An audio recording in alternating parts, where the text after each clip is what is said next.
वहीं बात कर लेते हैं मध्य प्रदेश की मंडला की, जहां मंडला जिले की अंजनिया पुलिस चौकी प्रभारी पर एक आरोपी ने पैसे मांगने और मारपीट करने का आरोप लगाया था, जिसकी एसपी द्वारा जांच कराई गई तो आरोप झूठा और बेबुनियाद निकला।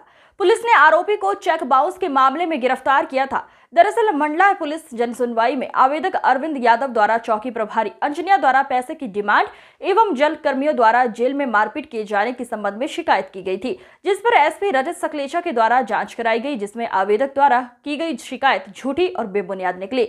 उक्त दिनांक को चौकी प्रभारी अंजनिया की मुलाकात कभी शिकायतकर्ता से नहीं हुई, चूंकि अभियुक्त के चौकी लाए जाने के पूर्व ही शासकीय कार्य से बाहर होने के कारण प्रभारी चौकी पर उपस्थित नहीं थे। उक्त के संबंध में तकनीकी साक्ष्य सीसीटीवी की जांच भी करवाई गई, जिसमें आरोप निराधार पाया गया। मध्य प्रदेश के मंडला से संवाददाता टीकाराम चौधरी की रिपोर्ट। ये पूरा मामला ये है कि ये रविवार के दिन दिनांक 14 तारीख की बात है। 14 तारीख को मैं अपनी एक हाई कोर्ट की पेशी में इंदौर था, मैं चौकी में प्रेजेंट नहीं था। और एक अरविंद यादव उर्फ टिक्कू है जो अपराधी प्रवृत्ति का है, जिसका 4 बार चौकी अंजनिया में 2018 से 2023 तक 4 बार उसको बाउंड ओवर कराया जा चुका है। उसके चेक बाउंस का मामला था। सामने वाले ने उसके 25,000 का चेक बाउंस करवा के कोर्ट में लगाया था, जिसको कोर्ट ने जिसका गिरफ्तारी वारंट जारी किया था। तो माननीय न्यायालय के समक्ष उसको पेश करने के लिए उत्तम पटेल और कुछ हमारे सिपाही उसको लेकर आए चौकी में। यहाँ से लेकर आए, उसका मेडिकल कराया और उसको माननीय न्यायालय के समक्ष पेश कर दिया। न्यायालय ने उसको जेल वारंट बना के जेल भेज दिया, जिसका हमारे पास पूरा सीसीटीवी फुटेज भी उपलब्ध है कि उसको ना तो यहाँ किसी ने हाथ लगाया और ना किसी प्रकार की उससे कोई बात की।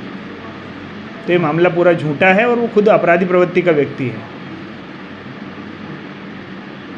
में एक आवेदक है अरविंद यादव, जो कि अंजनिया क्षेत्र के रहने वाले हैं। उनके द्वारा यह शिकायत दर्ज करवाई गई है कि पुलिस विभाग के चौकी प्रभारी अंजनिया के द्वारा उनसे कुछ पैसा प्राप्त किया गया था और जिससे कि वारंट तामील ना हो सके। और दूसरा एक और आरोप उन्होंने लगाया था कि जेल में उन्हीं के कहने पे पिटाई हुई थी। इसमें प्राथमिक जांच एसडीओपी नैनपुर के द्वारा की गई है और इसमें जो तथ्य आए हैं उसमें ये पता चला है कि ये जो व्यक्ति है जिसने शिकायत दर्ज करवाई है, इसके विरुद्ध एक गिरफ्तारी वारंट 138 का चेक बाउंस का प्राप्त हुआ था कोर्ट से, जिसको उसको तामील करवाया गया था। पूर्व में इसके द्वारा ये प्रयास किया गया था और सीएम हेल्पलाइन भी इस बाबत लगाई गई थी कि उस चेक बाउंस के केस से बचने के लिए चेक घूम गया है, इस संबंध में उसने शिकायत करी थी। तो इस तरह से एक तरीके से उसके द्वारा उस केस को पलटने का प्रयास किया गया था। तत्पश्चात जब गिरफ्तारी वारंट प्राप्त हुआ तो उसे गिरफ्तार करके भेजा गया है।